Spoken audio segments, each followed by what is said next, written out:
Hello guys, আসসালামু আলাইকুম। আজ সকালে ঘুম থেকে উঠতে অনেক দেরি হয়ে গেছে, তো এখানে ভাত হয়ে গেছে, ভাত উঠাই দিয়েছিলাম। আর এখানে কিছু পেঁয়াজ, মরিচ এবং রসুন ছিলে নিচ্ছি, আর বেগুন কেটে নিচ্ছি চাক চাক করে। এখানে পেঁয়াজ কুচি করে নিচ্ছি, ডিম দিয়ে বেগুন রান্না করবো আর কি।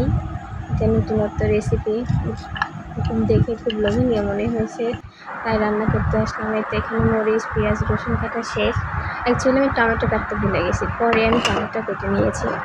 তো এখানে বেগুনগুলো সুন্দর করে কেটে ধুয়ে নিয়েছি, রান্না বসাবো। ফ্রিজ থেকে ডিম বের করে নিচ্ছি, দুটো হাঁসের ডিম আমি বাবার বাড়ি থেকে আসতে নিয়ে এসেছিলাম। তো এখানে ইন্ডাকশন চালু করে নিচ্ছি, নিয়ে কড়াইটা গরম হতে বসাই দিছি।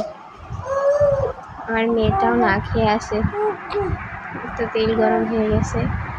এখানে আমি এখন নুন হলুদ দিয়ে ডিমটাকে ঝুড়ি করে নেব। এক হাত দিয়ে ভিডিও করা আর এক হাত দিয়ে রান্না করা যে কি কষ্টকর, না করলে হয়তো বুঝতেই পারতাম না। ভয়েস দিতে এসে আমি নিজে নিজে হাসতেছি আর ভয়েস দিচ্ছি। মেয়েটা সেও আমার দিকে তাকিয়ে আছে আমার সাথে, যে আম্মু কী বলে শুনে। এতো ডিম দিয়ে ঝুড়ি করা শেষ, এখন নামিয়ে নেব। এখানে ডিম নামিয়ে নিচ্ছি। এই তেলে আমি বেগুনগুলোকে ভেজে নেব সুন্দর করে, যে ভেজে নামিয়ে নিয়েছি।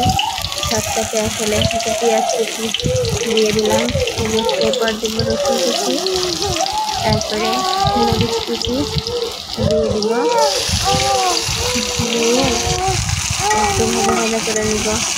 সামান্য বেশি লাল করার দরকার নেই, হালকা ভাজা ভাজা করে নিচ্ছি।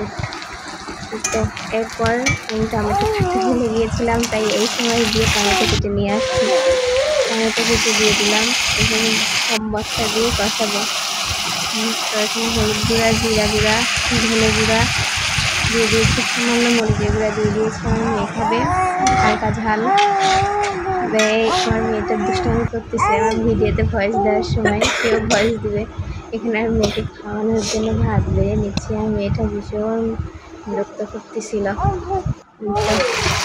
এদিকে মশলা কষানো শেষ, তাই বেগুনগুলোকে দিয়ে দিলাম, ডিমের ঝুড়িটা দিয়ে দিলাম, তরকারিটা এই তো রান্না করা শেষ।